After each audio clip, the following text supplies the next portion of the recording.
안녕하세요. 제가 노인복지센터 원장님들의 든든한 사업 파트너 천천박사입니다. 우리 원장님들 사업 시작하고 나서 어려운 점 정말 많으시죠? 복잡한 서류 작업에 매번 변하는 행정 규제, 직원 관리까지. 그런데 말이에요. 아마 가장 속 끓이시는 건 아마 이걸 겁니다. 어르신들을 위한 가장 중요한 첫걸음, 장기양 등급 받기와 등급 상향하기 말이죠. 아마 많은 원장님들이 이런 경험 한 번쯤은 해보셨을 거예요. 아, 우리 어르신은 분명히 거동이 너무 불편해서 24시간 도움이 계속 필요한 분인데 왜 4등급밖에 안 나왔을까? 저희 어머니는 치매가 너무 심해서 한시도 눈을 뗄 수가 없는데 왜 등급이 안 나왔을까요? 답답하고 속상한 마음 저 천천박사가 다 이해합니다. 오늘 저는 단순한 등급 신청 방법을 넘어서 우리 원장님들을 장기영 등급 전문가로 만들어드릴 특급 노하우를 대방출하려고 합니다. 최대한 간결하게 이해할 수 있게끔 만들어뒀고, 이 영상을 끝까지 보시면 장기영 등급 신청이 왜 과학이자 전략인지, 그리고 어떻게 우리 센터의 핵심 경쟁력이 되는지 완벽하게 이해할 수 있을 것이니까 끝까지 시청을 해주세요. 자, 그럼 지금부터 대한민국 장기영 등급의 숨겨진 비밀을 저 현천박사와 함께 파헤쳐 보겠습니다. 왜 장기영 등급 신청 전문가가 되어야 되는가? 우리 원장님들 단순히 어르신을 모시는 요양 전문가를 넘어서 등급 신청 전문가가 되어야 하는 이유는 아주 명확합니다. 첫 번째, 이 등급 신청 같은 경우에는 우리 센터 서비스 품질의 증명입니다. 등급이 높을수록 어르신이 받을 수 있는 서비스 시간도 훨씬 많이 늘어나죠. 예를 들어서 25년 기준으로 1등급의 월간 이용 한도액은 이 1등급, 2등급을 굉장히 많이 늘려놨기 때문에 1등급이 230만 원이 넘지만 인지지원 등급 한도액은 약 65만 원 수준으로 그 차이가 어마어마합니다. 게다가 인지지원 등급 같은 경우에는 주간보호센터만 이용이 가능하죠. 우리 센터가 어르신들께 더 높은 등급을 실제 이제 그 가지고 있는 그 신체 상태에 맞게끔 등급을 받을 수 있게끔 도와드리는 것은 단순히 행정 대행을 하는 것을 넘어서 어르신께 더 많은 국가 지원 혜택을 제공을 하고 보호자의 부담을 완전히 경감시켜 드리는, 덜어드리는 일입니다. 이것이야말로 우리 센터가 제공하는 서비스 품질을 객관적으로 증명하는 가장 확실한 길인 것이죠. 두 번째, 보호자의 깊은 신뢰를 얻는 가장 확실한 방법입니다. 복잡하고 어려운 등급 신청 절차 때문에 많은 보호자분들이 혼란스러워 하시잖아요. 이때 우리 원장님께서 등급 전문가로서 체계적인 절차와 그리고 전략을 제시를 하고 등급 상향까지 책임지고 도와드린다면 보호자분들은 우리 센터에 깊은 신뢰를 보내게 될 겁니다. 이것은 단순한 고객을 넘어서 우리 센터의 든든한 지지자가 될 수 있는 그런 기회인 겁니다. 우리가 등급 전무가 돼야 되는 세 번째 이유, 치열한 시장에서 우리 센터만의 독보적인 경쟁력을 만듭니다.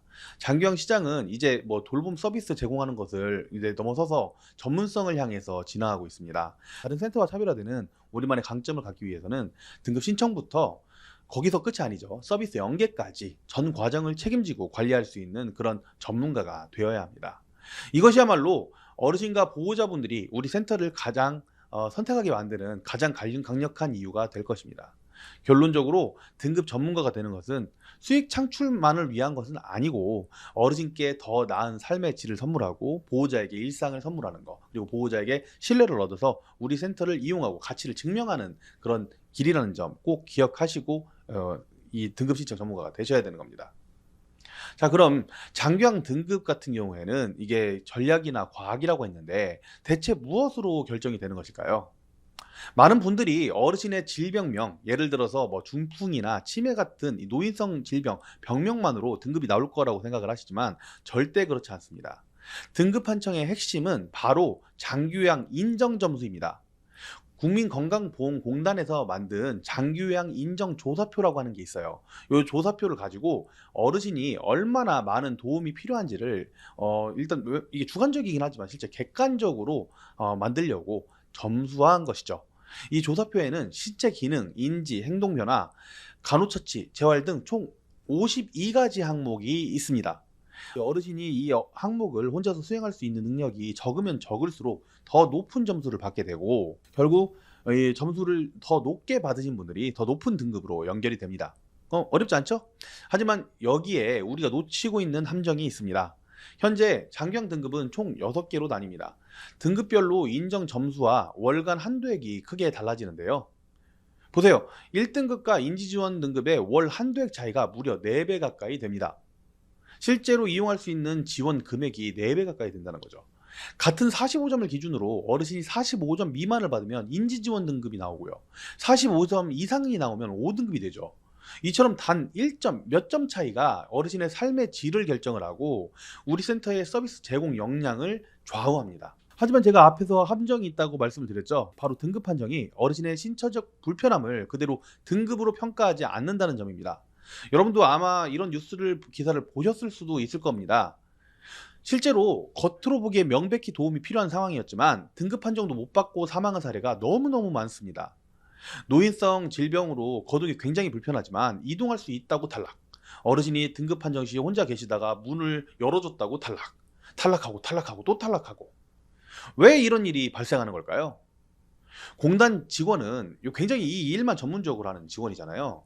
공단 직원은 어르신의 현재 상태가 아니라 일상생활 수행 능력을 평가하기 때문입니다. 어르신들은 낯선 조사원 앞에서 긴장을 하거나 심리적인 부담감 때문에 평소보다 더 나은 컨디션을 보이거나 평소에 잘하지 못했던 동작을 일시적으로 성공할 수도 있습니다. 조사원은 이 모습을 그대로 자립 기능으로 체크를 하게 되고 이것이 결국 점수 하락으로 이어지는 겁니다. 그러니 등급 판정은 어르신의 현재 상태가 아니라 평소의 일상생활 능력을 얼마나 객관적으로 여러분들이 또는 보호자가 증명하느냐에 따라 달리는 문제인 겁니다. 등급 판정 절차는 크게 5단계로 나뉩니다. 각 단계의 핵심 포인트를 정확히 파악하는 것이 등급 상향의 첫걸음인데요. 1단계 인정 신청입니다. 신청 대상은 55세 이상 노인 또는 65세 미만이라도 치매, 뇌혈관성 질환 등 노인성 질병을 가진 분들입니다. 신청은 어르신 본인, 가족, 친족 또는 사회복지 전담 공무원 등 대리인이 할 수 있는데요. 신청 방법도 굉장히 다양합니다. 국민건강보험공단 지사 방문, 우편, 팩스, 그리고 스마트폰의 더 건강보험 앱이나 홈페이지를 통한 온라인 신청도 가능합니다. 2단계 방문조사. 신청이 접수되면 공단 직원이 어르신 댁을 방문합니다. 이때 장기형 인정조사표를 활용해서 어르신의 심신기능 상태와 일상생활 수행 능력을 평가합니다. 바로 이 방문조사가 등급 판정에서 가장 중요한 열쇠이고 단계입니다. 3단계는 의사소견서 제출인데요. 방문조사 후에 공단이 의사소견서 발급일에서를 발급을 하면 어르신이 평소 다니는 병원에 가서 소견을 받아서 공단에 제출해야 됩니다. 어르신이 평소 다니는 병원이 의사소견서 발급 기간이 아니라면 이게 안 되니까 의사소견서 발급되는 기간에서 평소에 다니는 병원이 지정되면 좋겠죠. 공단은 조사 결과와 의사소견서 그리고 특기사항 등을 종합해서 등급판정위원회에 제출을 하게 되는데요. 위원회는 제출을 한 모든 자료를 바탕으로 해서 최종 등급을 판정을 합니다. 이 의사소견서 발급 지역별 기간 링크 같은 경우에는 제가 고정 댓글에다가 달아두도록 하겠습니다. 5번째 단계 결과 통지입니다. 등급 판정위원회 결정에 따라서 장기형 인정서와 개인별 장기형 계획서가 나오는데 이걸 어르신들에게 우편으로 전달이 되게 됩니다. 이렇게 하면 이제 등급이 나오는데 이제부터 진짜 전문가의 영역입니다. 앞서 말씀드린 등급 판정의 함정, 제가 기다리셨죠? 말씀드릴게요. 등급 판정의 함정을 극복하기 위한 2가지 핵심 전략을 제가 콕콕 집어 알려드리겠습니다. 전략 첫 번째, 전략적인 방문조사 준비 그리고 대응 노하우 먼저 말씀드릴게요. 방문조사는 등급 판정의 성패를 가르게 되죠. 우리 원장님이 직접 그 전에 어르신 댁을 방문해서 보호자분과 함께 철저히 준비를 해야 합니다. 방문조사 전 준비 사항 말씀드리겠습니다. 첫 번째는 어르신 상태 기록이에요. 지난 한 달 정도 간의 어르신 상태를 구체적으로 기록하세요. 지금 당장 이 등급 신청을 해놓은 상태라면 지금부터라도 어르신 상태를 기록을 하고요. 이 기록을 할 때 거동이 불편하다는 막연한 표현 대신에 이번 주에는 3번 이상 넘어질 뻔했다. 그리고 음식을 삼키는데 이 어려움이 있어서 식사 시간이 평소보다 한 2배 정도 시간이 걸렸다. 이런 딱 수치화된 정보를 좀 기록해 두시면 되게 좋고요. 요즘에 스마트폰 다 가지고 계시잖아요. 보호자님한테 얘기를 해서 사진과 영상들도 이 등급 신청한 상황이라도 계속해서 최대한 많이 남겨두시고 그걸 모아두시면 굉장히 좋습니다. 2번째는 환경 정리입니다. 어르신이 실제 환경이 보호자가 이제 있어도 이게 감당이 안 된다면 정리가 잘 안 될 거 아니에요. 그래서 이 실제 환경을 그대로 보여주는 것이 굉장히 중요합니다.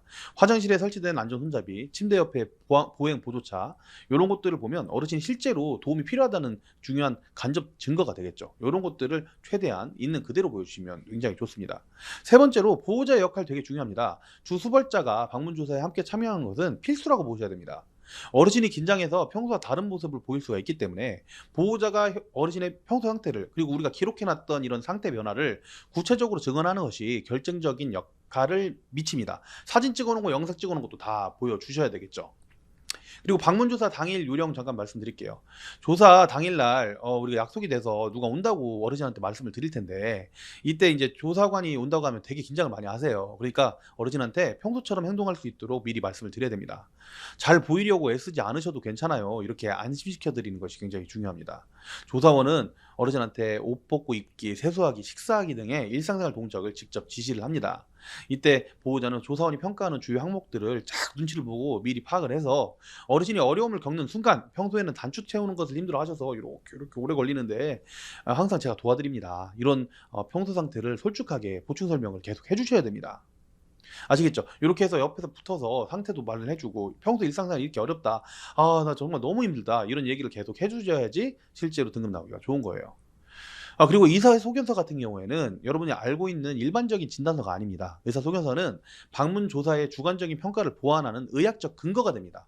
많은 분들이 의사소견서에 단순히 치매, 중풍, 후유증 이런 진단명만 있으면 된다고 생각하시는데요.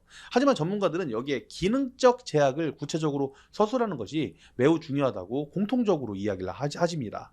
예를 들어서 고관절, 골절로 걷기가 힘들어도 조사원 앞에서 걸었으니까 등급이 낮을 수 있다. 이렇게 이제 조사원이 생각을 하더라도 의사소견서가 보완을 할 수가 있습니다.